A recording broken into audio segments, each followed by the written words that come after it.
Prosedur filler boleh membuat jadi buta. Ya, sebenarnya hakikatnya kita kena terima memang benar terjadi. Tapi jangan risau, jangan takut. Ramai dah buat dan memang berjaya. Tapi yang berlaku sehingga menyebabkan buta kekal sangat-sangat jarang berlaku.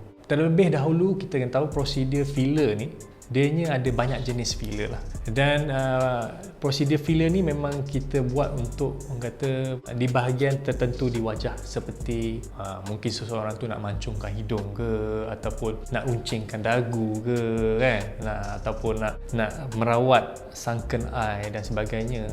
So pemilihan filler itu pun sangat penting. Dalam masa yang sama, mungkin orang yang buat injectable tu perlu seorang yang orang kata berpengalaman yang dalam bidang untuk membuat prosedur filler inilah. Tidak boleh sebarangan main buat saja. Sebab itulah kita kena pilih orang yang nak inject kita tu adalah seorang doktor yang bertauliah ataupun pengalaman dalam bidang injektor. Tetapi benda ni sangat boleh dielak.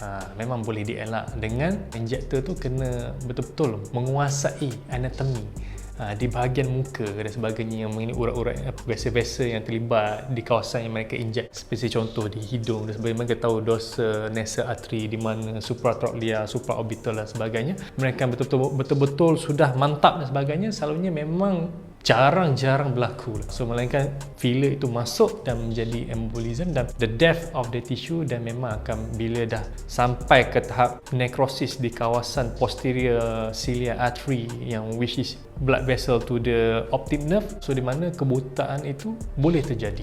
Sebab tu pentingnya kita betul-betul menguasai anatomi yang di kawasan-kawasan yang kita nak inject itu. Okay, so basically kalau macam kita nak buat sesuatu prosedur lah, macam nose augmentation ataupun nak buat prosedur untuk buat hidung mancung, teknik yang digunakan sama ada kita menggunakan jarum ataupun kita gunakan kanula, iaitu tube yang nipis yang dimasukkan melalui kawasan hidung. So itu pun penting juga, di mana kalau kita menggunakan kanula, risiko untuk tercocok ke dalam vein tu lagi kurang berbanding dengan jarum. Dalam masa yang sama, kita juga perlu menguasai ilmu dan juga perlu ada pengalaman untuk membuat prosedur seperti ini supaya dapat mengelakkan daripada berlakunya risiko seperti kebutaan itu dapat dielak. Secara kesimpulannya, boleh dielak jika menggunakan teknik-teknik yang betul dan kita ada pengalaman yang cukup untuk membuat prosedur tersebut.